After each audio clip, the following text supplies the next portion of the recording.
Sin duda, el embarazo es una experiencia vital muy importante para las mujeres, pero sobre todo es un proceso en el que se suceden una serie de cambios hormonales y fisiológicos relacionados con la gestación que afectan y mucho a las mujeres.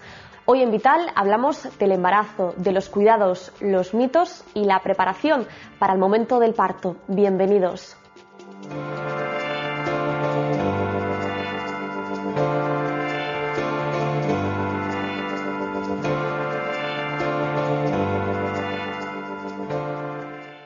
Si hay un tema de salud que nos interesa a todos y no solo a quien lo padece, o en este caso a quien lo protagoniza, es el embarazo, una cuestión que no solo incumbe a las mujeres, sino que también compete y mucho a la divulgación sanitaria. Aquí en Vital nuestro objetivo es conocer para poder entender. Por eso hoy hemos invitado a toda una veterana en la atención de los embarazos, a Juana Ruiz, matrona del Hospital Materno Infantil de A Coruña. Bienvenida a Vital, Juana. Hola, ¿qué tal? Gracias por estar con nosotros. Muchísimas gracias a vosotros por la invitación. Bueno, Juana, imagino que habrás atendido muchos embarazos y también muchos partos a lo largo de tu carrera. Pues sí, son ya muchos años los que llevo la profesión. Ten en cuenta que yo terminé en el año 84, es decir, ya ha llovido un poquito, 26 años y siempre a nivel de atención hospitalizaria, es decir, atendiendo partos. Entonces sí, son muchos, efectivamente. Muchos partos y mucha experiencia, por tanto. Sí, una poquita. A modo de curiosidad, el término matrona es un término femenino, pero ¿hay también hombres en la profesión? Sí, por supuesto que sí. Es decir, somos un colectivo a nivel nacional de aproximadamente unas 6.300 matronas, de las cuales 400, algo más de 400 y pico son hombres. Por tanto, estamos hablando de un 7% del colectivo total, que es la figura del varón. Entonces, por supuesto que sí. Enseguida aclararemos contigo otras muchas cuestiones relacionadas con el embarazo y con el parto, pero ahora, si te parece, nos vamos a la calle para comprobar qué saben los hombres sobre esta etapa de la gestación, sobre el embarazo. Nos vamos a pie de calle.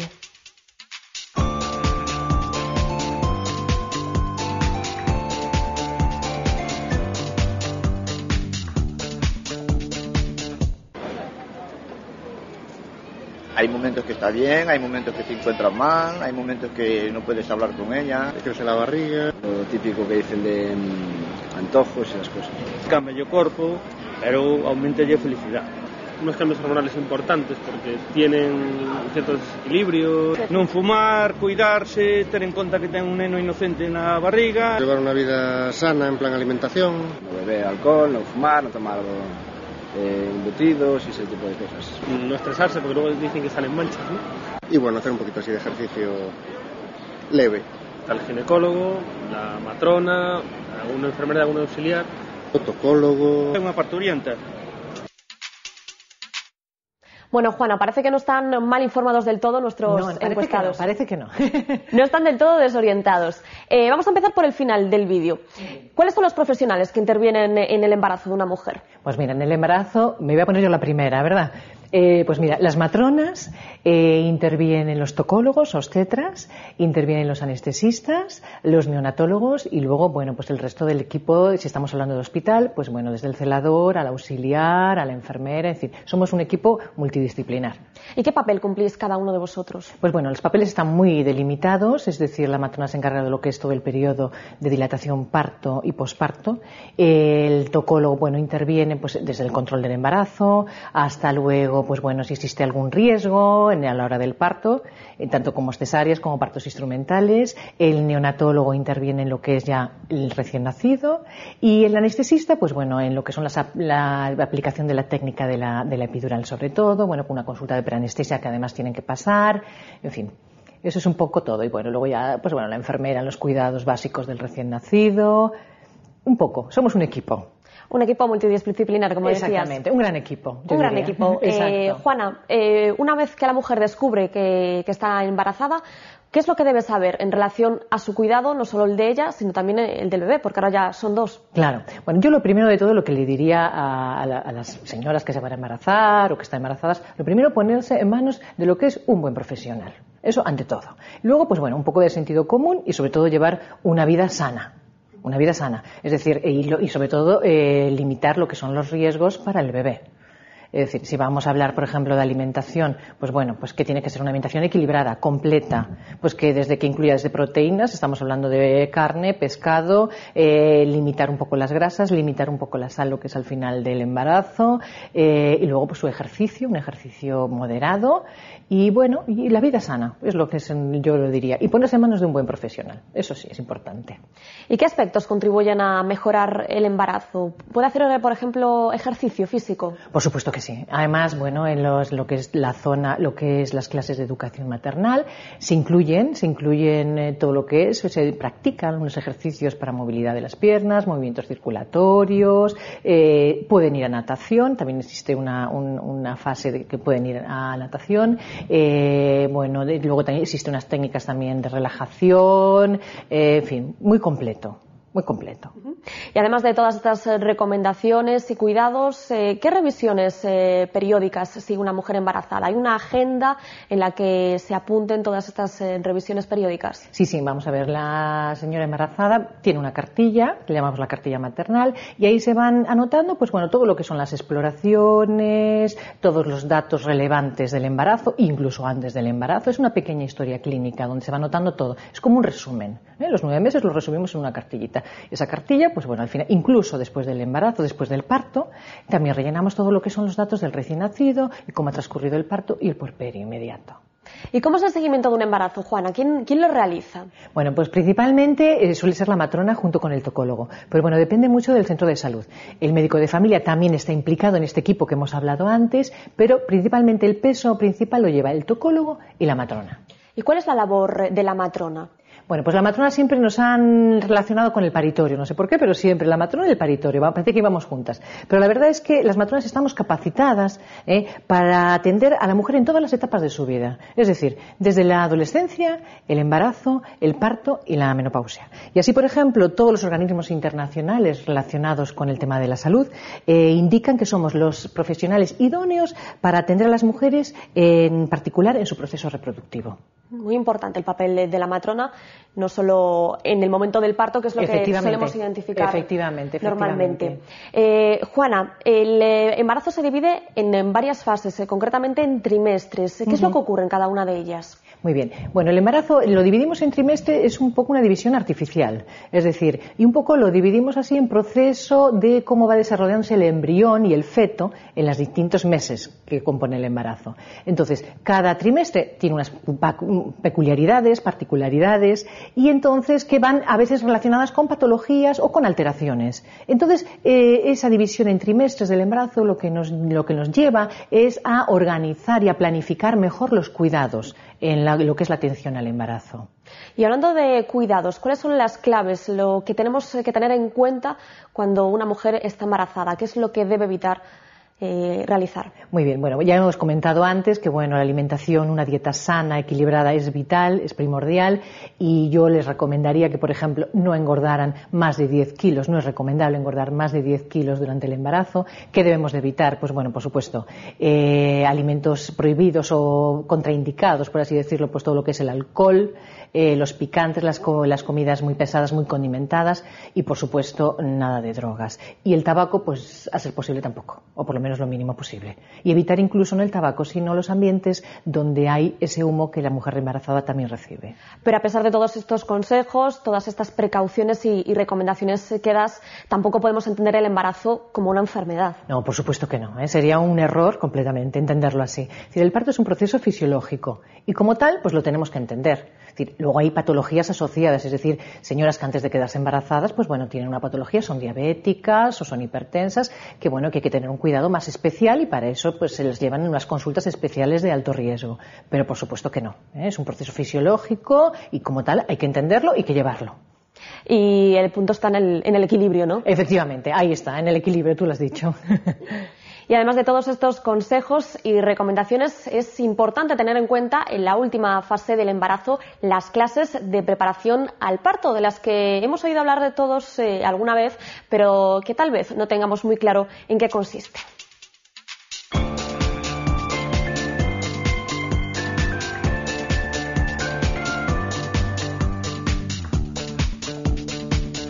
La verdad que se aprende mucho, sí, yo incluso fui a una y bueno, aprenden pues todo el tema de la respiración. Sobre todo para una madre que sea primeriza, pues le dará una orientación de cómo va a ser el parto y qué cosas se van a encontrar.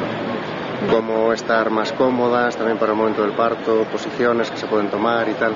Respirar, a superar o dolor, a facilitar o parto, a colaborar ca parturienta e máis co ginecólogo. Estudiar el comportamiento abdominal para favorecer el momento del parto final, en el caso que sea un parto natural, pues que sea más rápido, que sea más cómodo. A nuestros encuestados les parece que son importantes estas clases preparto, pero ¿qué nos dice la matrona? Bueno, que son, y yo comparto opinión con ellos, por supuesto que son importantísimos. Es decir, las clases de preparación al parto es una manera quizá de recibir, de recibir información, compartir esa información. Y luego, bueno, pues que se aprenden muchísimas técnicas de relajación, técnicas de respiración, cuidados físicos, de lo que antes hablábamos, de una vida sana, disminución del estrés, bueno, pues una cantidad que es muy completa. Yo creo que la gente queda encantada, tanto las parejas, o bueno, la persona que acompaña a la embarazada en esa ocasión, como las propias embarazadas, están encantadas. ¿Y es bueno que las embarazadas vayan acompañadas de su pareja a estas clases? Por supuesto que sí, ya lo hemos visto en el vídeo. Y además que aprenden muchísimo justo en el momento de lo que es el periodo de dilatación, cómo les recuerdan lo que tienen que hacer. Eso es muy curioso, cómo les recuerdan, es que tienes que respirar, es que respira, les regañan y todo, que yo digo, bueno. Tampoco les pasemos. Exactamente, ahí está. Claro, como a ellos no les duele, pues es muy fácil, ¿no? Es muy fácil recordar, dar consejos y recordar la teoría. Pero bueno, la práctica luego es más complicada. Pero bueno, ahí están siempre apoyándolas, les dan masajes, les ayudan a colocarse en la pelota para disminuir, a ver cómo pueden controlar un poco más su dilatación. Y sí, son vitales, ¿eh? Como nuestro programa. Ay, sí, pues mira. ¿Estas clases, Juana, están dirigidas a madres primerizas o también pueden acudir a ellas madres que ya han dado a luz? No, está dirigida pues a toda la embarazada, sea primeriza y sea una señora que ya tiene 2 o 3 hijos, que cada vez es más raro ya verlo, pero por supuesto están orientadas para toda la mujer embarazada. Y precisamente una de las preocupaciones en esta última parte del embarazo es que el parto llegue en el momento preciso, ¿no? En el momento que se espera. Hay muchos mitos en torno a esto. ¿Practicar sexo es cierto que puede influir en adelantar o retrasar el momento del parto, igual que también los cambios de la luna? Bueno, existen muchos mitos en relación con el embarazo y con el parto. Efectivamente, que si caminas mucho, que si tomas chocolate, todo lo que tú has dicho. No hay una evidencia científica que nos afirme o que nos corrobore que efectivamente eso puede desencadenar el parto. El parto es un proceso fisiológico, como lo hemos recordado antes, y es la naturaleza, es la que actúa, y hay que dejarla actuar. Bueno, pues con o sin luna de por medio, lo cierto es que el parto es el momento clave y hay muchos síntomas que nos indican que es inminente. Con él nos vamos a la clave del día.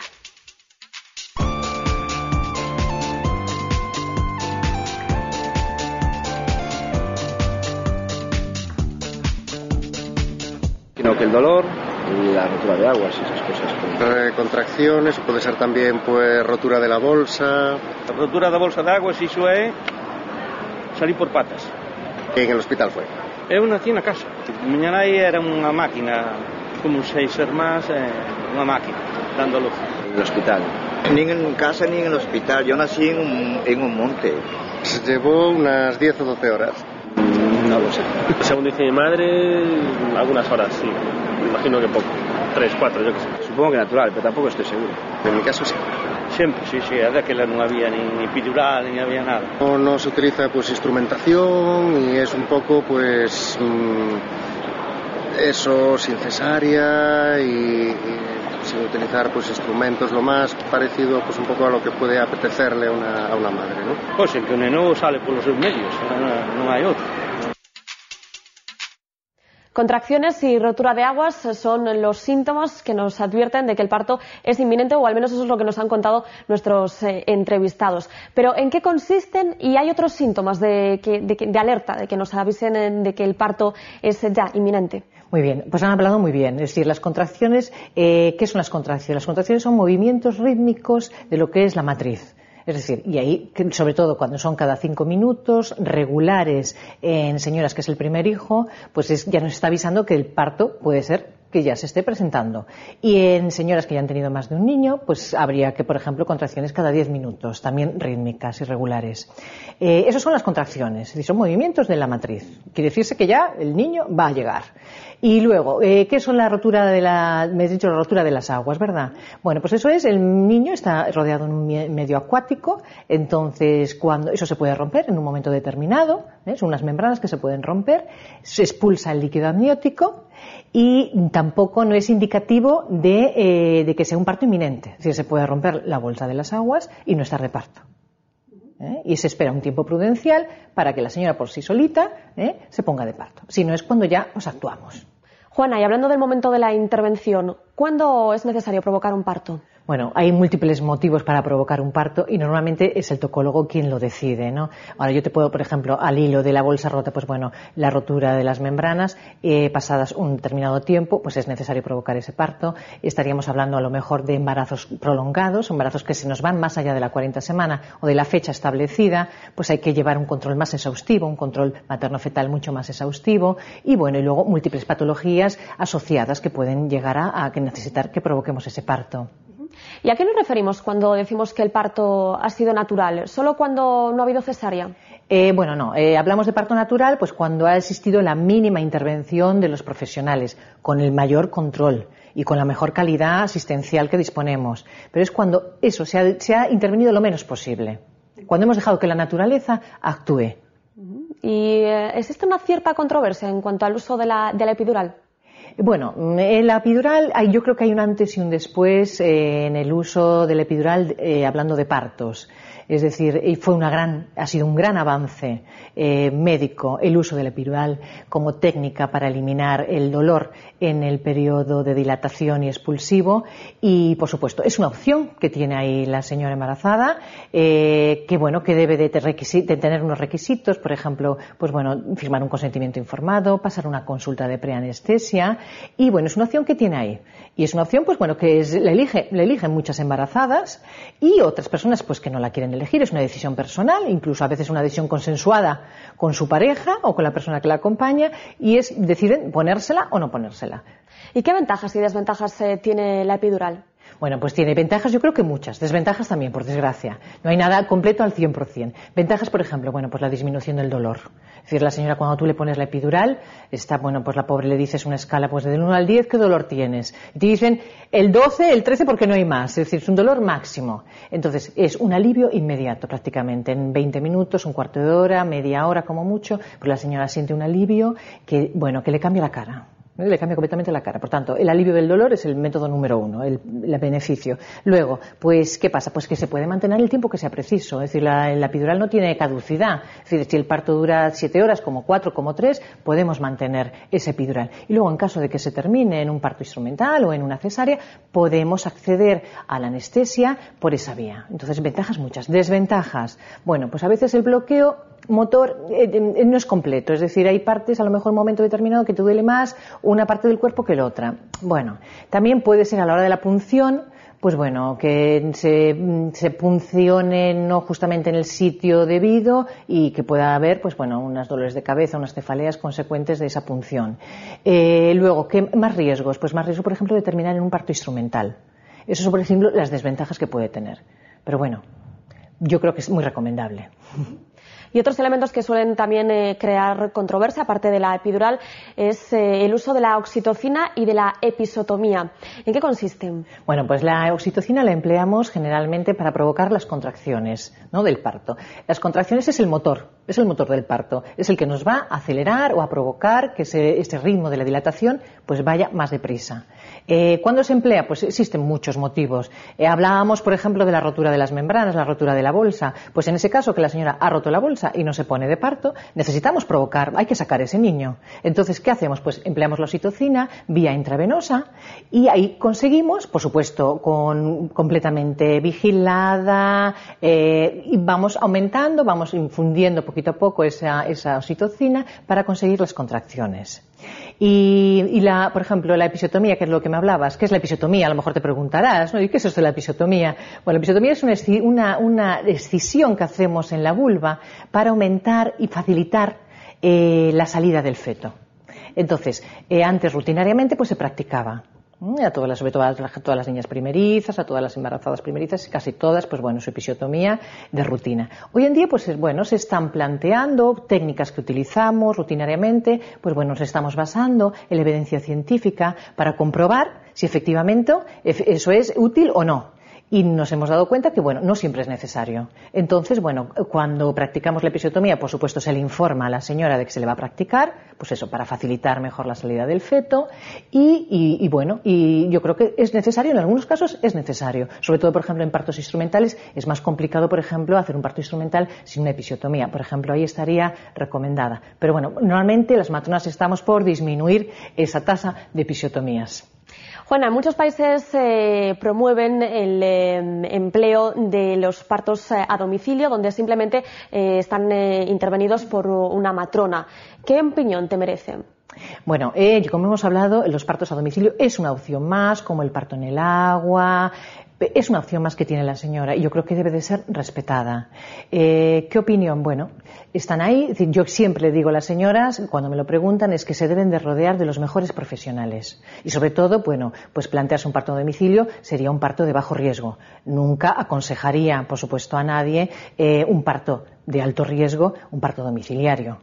Siempre hay que salvaguardar un poco pues, la vida de la mamá y del feto. Pues con ese último consejo, con esa última recomendación, llegamos al final del programa. Muchísimas gracias por haber compartido tu tiempo con nosotros aquí en Vital y por toda la información que nos has proporcionado a lo largo del programa. Muchas gracias a vosotros por la invitación. Y a ustedes, gracias un día más por estar ahí, por sernos fieles. Esperemos que hayan aprendido un poco más sobre el embarazo y su momento clave, el parto. Hasta aquí Vital, sean felices y cuídense.